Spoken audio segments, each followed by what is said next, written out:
Hello everyone. Thanks to the committee for selecting our work for a talk. I'm currently a postdoc in Xuning Long's lab at the Institute of Neuroscience in Shanghai, where I study cortical collicular contribution to motor planning in half-fixed mice. If you're interested, please check out Yuxing's poster from yesterday. Today, I'll talk about task switch cost. This is a collaboration I have with Jeff Ehrlich, built on data I collected in the Brody lab. After Jeff started his own group in NYU Shanghai, he and his students Li Xiangci and Ma Ce continued the investigation using recurrent neural networks with input from Zheng Zhang, who is now the director of Amazon Shanghai AI Lab. Okay, so what is switch cost and why should we care to study it? In our daily life, we often have to rapidly switch between two familiar tasks. For example, I switch between speaking Chinese and English multiple times a day, and sometimes it can be surprisingly difficult, even though I'm fluent in both languages. I'm usually slower and make more mistakes right after switching. This phenomenon is actually quite prevalent, especially when there's a high degree of conflict between the tasks. And switch costs can be studied in the laboratory using behaviors such as the Stroop task, where subjects are instructed to either read a word of each stimulus or name the color of each word. For example, this word corresponds to orange in a word reading task, but to blue in a color naming task. Subjects can switch between these tasks on a fast sub-second time scale, so it's different from reversal learning. But there's a cost when they switch, with increased error rates and increased reaction time immediately after the switch. So how does switch costs emerge, and what is the underlying mechanism? To answer these two questions, we use two complementary model systems, rats and artificial recurrent neural networks. I'll start with our earlier rat work that motivated study and continue with what we have learned from parallel investigations using both systems. To study task switching, we trained rats on the per-entity task switching behavior. On each trial, rats are presented with an auditory cue that indicates the task rule for that trial, pro or anti. Then rats have to remember the rule during a silent delay period, after which a target stimulus will be presented at either the left or the right light. If it's a pro trial, rats need to orient towards the light for reward. If it's an anti-trial, rats should orient away from the light for reward. And between trials, there is intertrial interval. In each session, pro and anti-trials are presented in alternating blocks, but the task rule is explicitly cued on each trial. So, is there a cost when rats switch from one task to another, as observed in analogous primate behaviors? Indeed, we observed a robust switch cost in rats. Shown here is rats' performance right before and after task switching. There's a significant drop in accuracy on the first trial of new blocks. We actually also observed an increase in reaction time on switch trials. The difference between block trial and switch trial performance is what we call switch cost. Note that animals' accuracy on switch trials is still significantly higher than if they were only relying on reward feedback for task switching. So animals are still monitoring the task queue on each trial, but there's a cost when they switch. How do we explain this cost? One major theory posits that forgetting the old task is really difficult. So the residual memory of the old task is the source of interference that leads to switch cost. Previous behavior studies have reported inconsistent results regarding the mechanism of switch cost, and direct physiological tests of these theories are yet to be done. So here we set out to test three predictions from the residual interference theory of switch cost. First, the theory predicts that we should be able to observe a representation of the old task set before task switching. Second, stronger residual memory should lead to stronger interference and thus larger switch cost. And finally, causal manipulation of this residual memory should change subsequent switch cost. To test these predictions, we want to use both rats and RNNs in complementary ways. But before that, first we ask, will artificial networks develop switch costs just like rats? We train RNNs to perform the per-entity behavior using the same trial structure and shaping steps used to train rats. RNNs are L-man recurrent networks consisting of the input layer, a recurrently connected hidden layer, and an output layer. Each trial for RNNs is divided to 5 time steps corresponding to the 5 behavior epochs for rats, and the connection weights are updated using backpropagation through time. Similar to rats, we started with pro-only training for RNNs, and after good pro performance, we moved on to within-session pro-anti-task switching. Although RNNs displayed similar learning curves as rats, if we keep training them, eventually they will achieve perfect performance. So we stopped the training when RNNs reached comparable performance as rats, and then analyzed RNNs' behavior and dynamics with frozen weights. I should emphasize that RNNs are only optimized for good pro and anti performance with no explicit constraint on how they should behave on switch trials. So we were surprised to find that similar to rats, RNNs also developed task switch cost. And you might be wondering, isn't there a switch cost asymmetry in rats but not in RNNs? I can come back to that in the question period.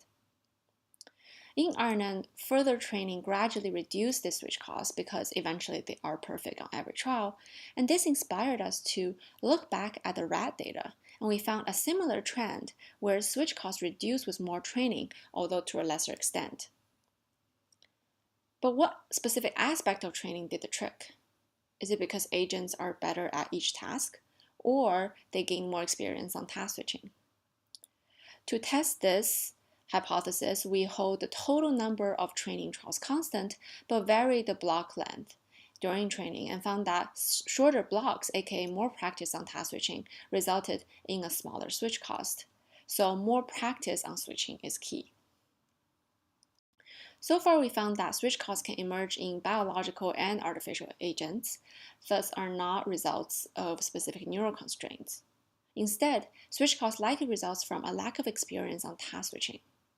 Importantly, these behavior data suggest that RNNs can be used as a complementary model system to study mechanisms of task switch cost. So now we can test the predictions that we listed before. We analyzed population dynamics from prefrontal and midbrain regions in trained rats and from hidden units of trained RNNs. In rats, we found that single neurons encode pro-anti-task information, as shown here by different firing rates on pro versus anti trials across epochs. Neurons show heterogeneous response patterns, and these signals are distributed across the brain. In a separate study, we examined how features of single neurons together contribute to sensory-motor routing during the pro or the anti-task, but not on switch trials. There are actually very few switch trials per session, so to study them, we have to rely on single trial analysis on the population level, which is the approach we're taking here. We included simultaneously recorded single and multi-units, then used principal component analysis to denoise the population response. We included tau PCs that explain 95% variance on correct block trials. Then we trained classifiers on denoised population activity to differentiate activity on pro versus anti trials and define a task rule dimension. Finally, we project left-out single trial activity onto the rule dimension to obtain an estimate of the encoded task rule. We call it rule score. It indicates the direction and strength of rule encoding on left-out trials.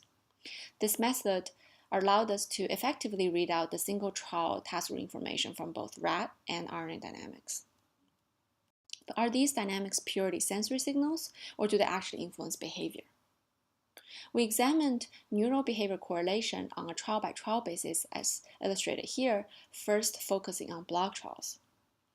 The dots and lines are data and fit to percent correct as a function of same rule score, transformed from rule scores so that positive means current task and negative means opposite task. We can see that rule scores strongly predict rats' choice accuracy. And we fit a GLM model to quantify this correlation per epoch per session and plotted the distribution of coefficients. For both rats and RNNs, we found that the population level rule encoding is significantly correlated with behavior, even during the intertrial interval. This inspired us to hypothesize that maybe the worst performance on switch trials, aka switch cost, can be explained by weaker rule encoding. Shown here are RNN same rule scores on switch versus block trials. And you can see that indeed, switch trials have weaker rule encoding during all task epochs. But what about the intertrial interval? Is there a representation of the old task set in the ITI before switch trials? Again, we're plotting same rule scores, so positive values mean representation of the current task and negative values mean representation of the old task. Consistent with the residual interference theory, we found the representation of the old task set during the ITI before switch trials. Rats show very similar results as RNNs, although biology is noisier than machines. More importantly, we want to ask, does stronger residual interference from the old task lead to worse performance on switch trials?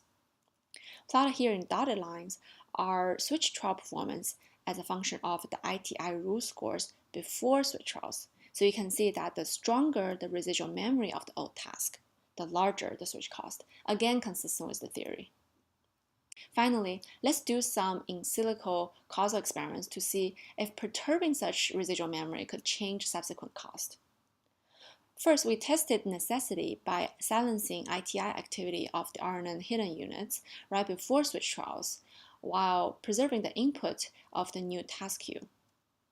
Plotted here is relative switch cost as a function of ITI activity, ranging from normal activity to complete silencing. You can see that selective silencing of ITI activity indeed reduced task switch cost correspondingly. Conversely, we asked if inserting a memory of the opposite task rule right before a block trial was sufficient to generate a cost even in the absence of task switching. We systematically mixed the ITI activity before block trials of opposite tasks. Complete switching of the two trial types generated a comparable cost on block trials, and different mixtures resulted in intermediate levels of cost. Together, the perturbation experiments and population analyses suggest that the memory of the opposite task rule carried over from the previous trial interfered with the encoding of the new task, in turn generating a switch cost. You might be wondering, what about in vivo causal test? Again, I can talk about that during the question period. But before I go, let's revisit the question of why. Why did rats or RNNs develop a strategy that results in a switch cost?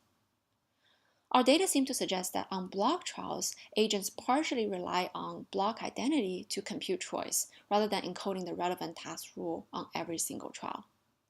This strategy exploits the stability of the task environment within a block, but sacrifices flexibility during task switching. Thinking more broadly, in an environment where there are both long-term regularities and short-term dynamic changes, agents need to take advantage of the stability while maintaining flexibility. Flexibility is great, but can be computationally expensive, so sometimes agents opt for reduced flexibility by relying more on well-practiced and habitual behaviors. Similar mechanisms have actually been used to explain serial biases in the form of sensor history or choice history, as well as how environmental volatility modulates learning rates. Maybe the final take-home from our study is that if you want to be good at task switching, you have to practice task switching.